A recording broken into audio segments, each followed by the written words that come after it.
tayo din magdala. Halos tanghali bago makakapitan natin ng complex.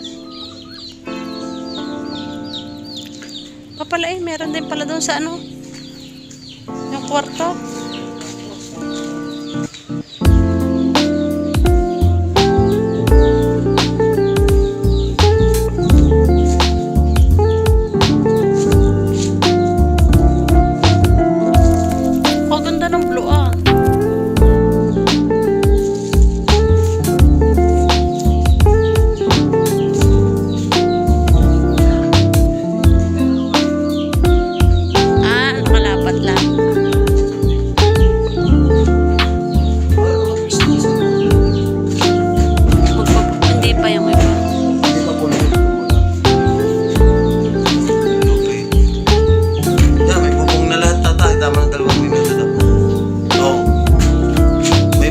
Bahayan at sa kwarto. Yung dulo-dulo na lang ang kulang sa kwarto. Mamaya tapos na yan. Tapos pakita mo ulit. Maghahaligi siya. Yan. Yan na lang hahaligihan. Tapos tinanggal na pala yung kabilang. Wala pang 2 minuto eh. 1 minuto pa. Yan. Yung lumang yero doon ilalagay sa kusina. Sa kwarto yun ang mga bago. Ganda. Hindi kaya nalagyan ng lotion. Kaya. Hoy! Ang ganda. Kailangan sa maluwa. Ayos lang yung... Pinasyan niya tatay. Nasa dito natin. Una, ang bubong. Are, haligihan na lang are. Are, ang sunod.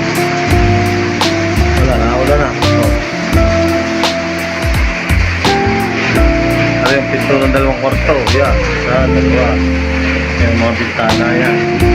Ito yung bubong. Wala luma. Are, napakabita luma. Pagpila.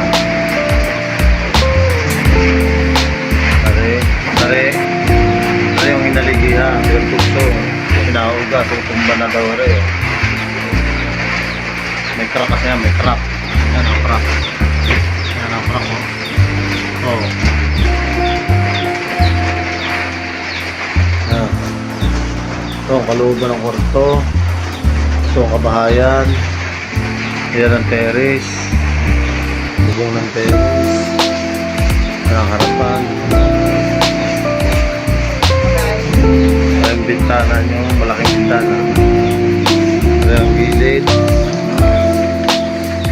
Ayan ang tulo, layo sa gilid. Punta tayo sa kusina. Ito ang pintuan ng kusina. Para po. Ito na. Ang linis ng bubong. Oh. Pakalinis ng bubong. Nililinis ng kusina.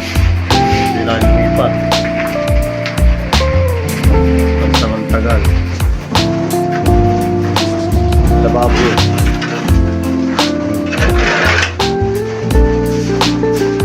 Parang bago lang ang full flooring na.